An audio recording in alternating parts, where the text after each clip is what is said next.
From JBS Studios in Greater New York, this is the JBS News Update with Teisha Bader. I'm Teisha Bader with the JBS News Update for Tuesday, June the 16th, 2020. A rocket was fired last night from Gaza at southern Israel. It landed in an open area and no damage or injury was caused. In response to the rocket fire, the IDF tweeted late last night, "Our fighter jets and tanks just targeted underground Hamas infrastructure and military posts." The Gaza rocket was the first in over a month. Israeli Prime Minister Benjamin Netanyahu welcomed the Prime Minister of Greece to Israel. Kyriakos Mitsotakis arrived at the Waldorf Astoria Hotel in Jerusalem this morning. The two leaders discussed regional developments and threats, including from Iran, and strengthening bilateral cooperation, as well as safely opening tourism between the countries, as long as, Netanyahu said, the coronavirus numbers stay under control. But if we are satisfied with the numbers, then what we would like to do is target August 1st as the date of the opening of the skies. The U.S. administration indicated that they would apply pressure against Jordan to extradite a Palestinian terrorist to the United States. Alam Tamimi helped plan and carry out the 2001 bombing of the Sbarro restaurant in Jerusalem that killed 15 people, including 2 with American citizenship. Tamimi was arrested by Israel weeks after the bombing and sentenced to 16 life terms in prison, but she was released in the 2011 prisoner swap for the release of IDF soldier Gilad Shalit, and she moved to Jordan.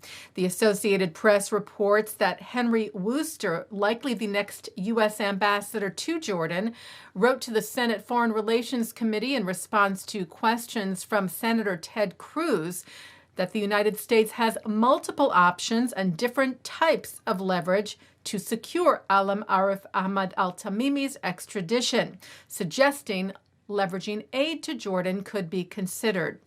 8 of the Sbarro victims were children, among them 15-year-old Israeli-American Malki Roth, whose parents have been fighting for Tamimi's extradition for years. Her father, Arnold Roth, told the Times of Israel today that the news was encouraging. He said, "No one can be sure this is going to lead to justice, least of all us, but it's a meaningful step forward in exposing and we hope ending a dark chapter." A Holocaust memorial in Tennessee was vandalized. The Tennessean reported that a white sheet spray-painted with anti-Semitic and white supremacist messages was found hanging on the walls of the Nashville Holocaust Memorial, which is located on the grounds of the Gordon Jewish Community Center this weekend. The JCC said, "We condemn such bigotry and violence, which has no place in Nashville or anywhere in America," adding that it was working with local authorities in their investigation. And a Jewish cemetery in Poland was vandalized. The brick wall of the cemetery in Tarnow was spray-painted with the letters AJ, believed to stand for anti-Jude or anti-Jewish, and its Star of David was painted over. Police are investigating. Tarnow Mayor Roman Ciapella condemned the incident and wrote on Facebook that local residents should do everything to make the language of violence and contempt for others disappear once and for all from Tarnow's public space. Well, a Dutch Jewish woman who saved hundreds of children during the Holocaust has died.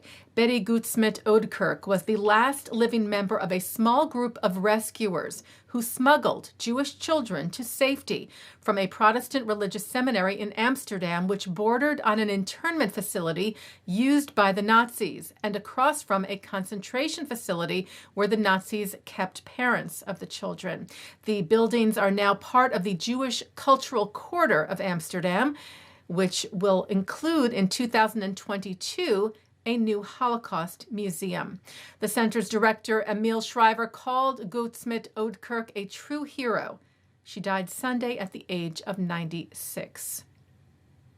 New technology from Israel to help in the treatment of patients ill with the coronavirus has just received approval from the U.S. Food and Drug Administration, a hospital command and control system made by CLEW, an Israeli company based in Netanya. It received an emergency use authorization from the FDA. CLEW CEO Salomon said that his is the only FDA-cleared system to provide doctors with early warning on patients who are likely to experience respiratory failure or blood complications associated with COVID-19. He said the fact that our system allows you to deal with data, which is hard evidence, is very powerful.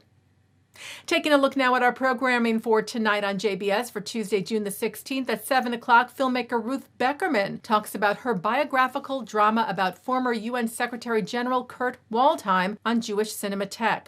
At 7:30, the Polish ambassador to Switzerland and member of the Polish government's Pilecki Institute present the Lados list, the names of 3,262 Jews who were issued passports during the Holocaust by Poland in Switzerland. At 9 o'clock, Mark Golub speaks with the president of Shaare Zedek Medical Center in Jerusalem, Dr. Jonathan Halevy, who talks about how Israeli hospitals treated COVID-19 patients and weighs in on controlling the spread of the virus.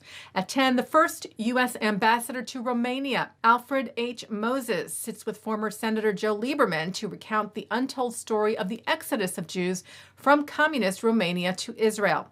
And coming up next, Shachar Azani speaks with IDF Major General retired Yaakov Ami-Dror, who formerly served as National Security Advisor to Benjamin Netanyahu.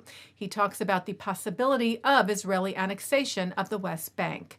And that's the JBS News Update for Tuesday, June the 16th, 2020.